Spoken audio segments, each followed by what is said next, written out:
Howdy! Today I'm coming to you with a little bit of an older song.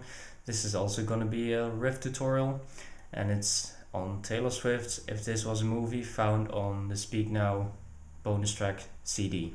It's a really nice little riff, and it's kinda tricky. I just figured it out recently when I was kinda revisiting it.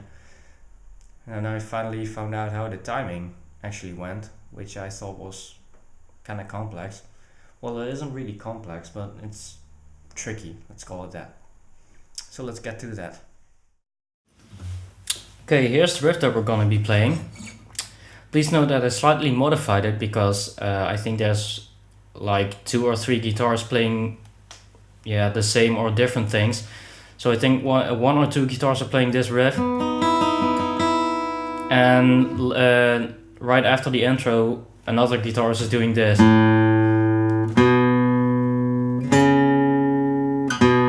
So I kind of combine that into this.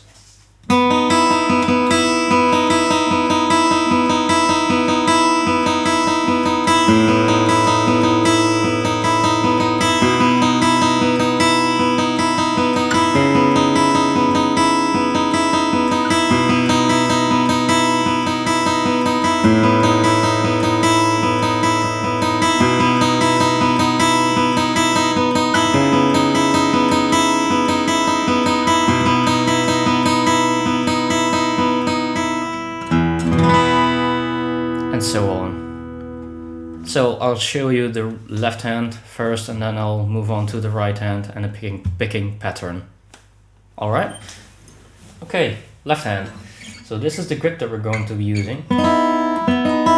So we start with our ring finger on the 4th fret of the 3rd string on this B note. Now we take our pinky, we put that right below our ring finger on the 4th fret of the 2nd string on the, what's that, a D flat note? No, that's a D sharp, sorry. And we leave the high E, the thinnest string, open. So you get this. Hope you can see what I'm doing. Yeah? Okay. So when you move through the intro, you hold this pretty much. And then you move on to the verse, the first verse, and that's where I start adding the bass note. It's going like this.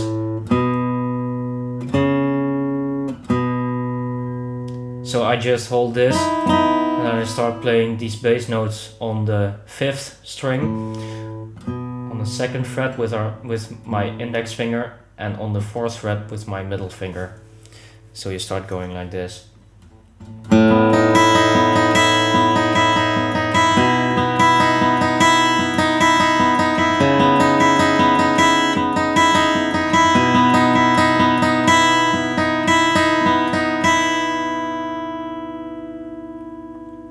Okay then, let's move on to the right hand. So the tricky thing with this riff is that it doesn't start on the 1st beat, but it starts on the 2nd 16th note after the 1st beat. So if you're listening, you might think that the 1st note being played of the intro is the 1st beat, but it isn't. It actually starts right after the 1st beat. So you may think this is what's going on. 1. But that's not how it is. It actually goes 1, 1. So I'll just tap my foot along with on the beat, so you can hear how the riff sits on the beat.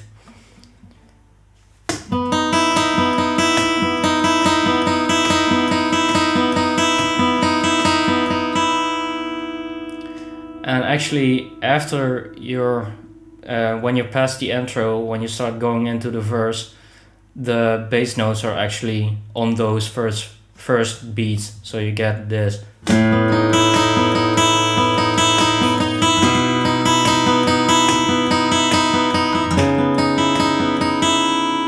Like that.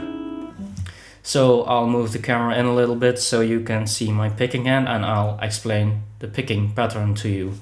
So, okay, what I'll do now is explain to you the picking pattern. What I'll do exactly is play the riff slowly and call out the string numbers that you should be playing. I'll play it slowly so you can try to play along, or you can write it down for further later reference. Okay, so let's start.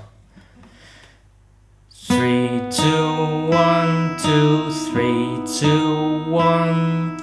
3, 2, 1, 2, 3, 2, 1, 2, 3, 2, 1, 2, 3, 2, 1. 3, 2, 1, 2, 3, 2, 1. So that's where the intro stops, and then it moves into the verse where you can start adding these bass notes.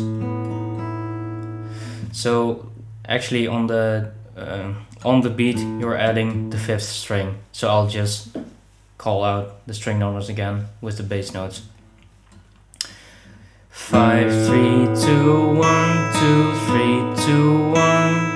3, 2, 1, 2, 3, 2, 1. 5, 3, 2, 1, 2, 3, 2, 1. 3, 2, 1, 2, 3, 2, 1.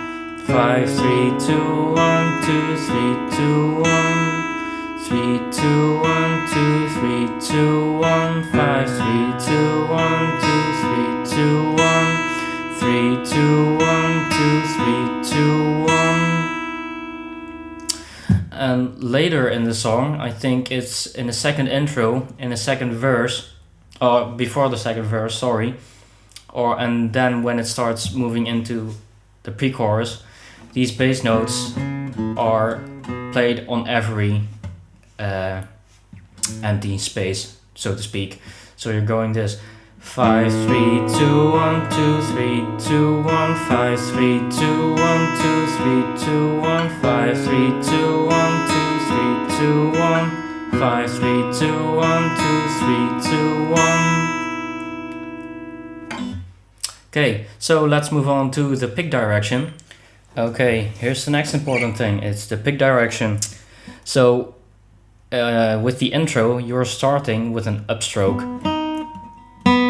which may be a bit counterintuitive because you might want to start on the down pick, but because it isn't starting on the first beat but the second 16th note, you're actually going to start with an upstroke. And actually later, when you start adding in those bass notes, the bass note will be that down pick that you would expect. So instead of calling out the string numbers, I'll call out your pick direction. You can also write that down or try to play along. Okay. Up, down, up, down, up, down, up. Up, down, up, down, up, down, up, down, up, down, up, down, up, down, up. Up, down, up, down, up, down, up. And when you start adding in those bass notes, this is what you'll get. Down, up, down, up, down, up, down, up. Up, down, up, down, up, down, up, down, up, down, up, down, up, down, up. Up, down, up, down, up, down, up. You get the idea. So what you should watch out for, while you're pausing in the middle of the riff, you're actually going to start out with another upstroke. So you go like this, down, up, down, up, down, up, down, up, up, down, up, down, up, down, up. So you're skipping from this first string to the third string, and you're playing both of them with an upstroke. You know what I mean? Up, down, up, down, up, down, up on the first string, and down, and then you go on. Up, down, up, down, up, down, up, down, up, down, up, down, up, down, up. Up, down, up, down, up, down, up. Okay, so that's for pick direction. Alright, now I'm gonna try to explain to you how the riff occurs in various parts of the song. So in the intro, as I explained, you just get this.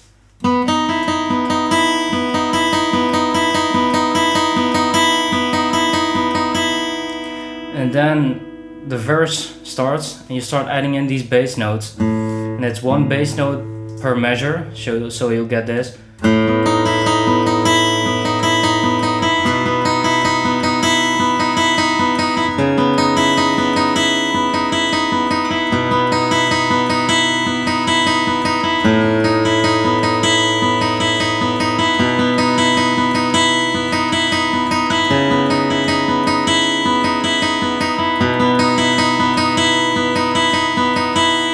So that's the whole verse. Then it starts, come back to me like you would, oh yeah, you would if this was a movie. Standing in the rain outside till I came out. So the chorus continues, and after that chorus, the riff comes back again. So you'll do this again, or with the bass note. But this time it's one bass note, two bass notes per measure or bar, so you'll get this. And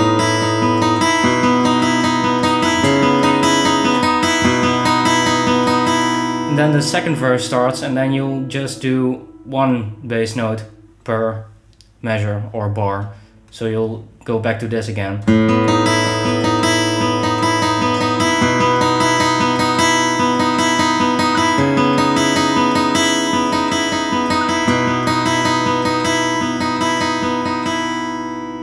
So then you'll move through that, and then you'll get to the pre-chorus, and then the bass notes, you'll get two bass notes per bar again, so you'll start doing this again.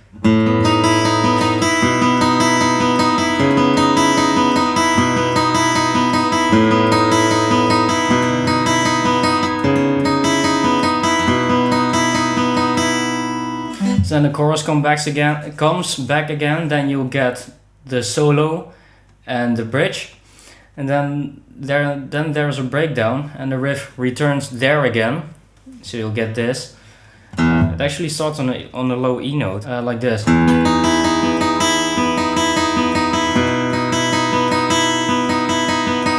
And then it walks down from the C sharp to the B to the A, so you'll get this.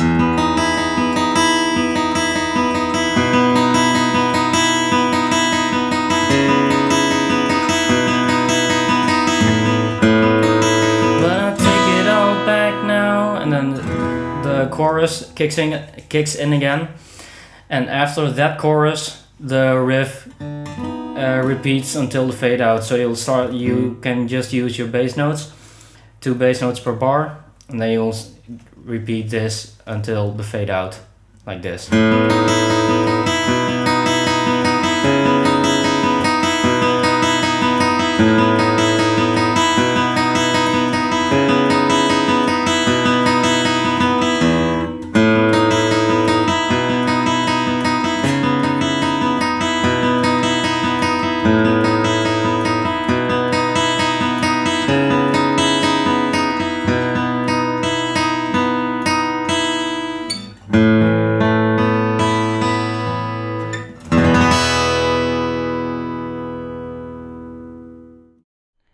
Okay, so that was my tutorial for the riff in If This Was a Movie. I hope this tutorial was useful for you and that you understand how to play this riff now. You do have to practice this one quite a bit because, well, I think the left hand grips may be kind of stretchy, and I think the most tricky thing, yes, of this riff is the timing of the intro and the picking and the pick direction, well, the picking pattern and the pick direction itself. If anything of this tutorial may not have been clear to you, you can always leave a comment or send me a personal message, and I'll get back to you as soon as I can with and I'll explain it to you as clearly as possible. Thank you for watching, and see you next time for another tutorial. Goodbye!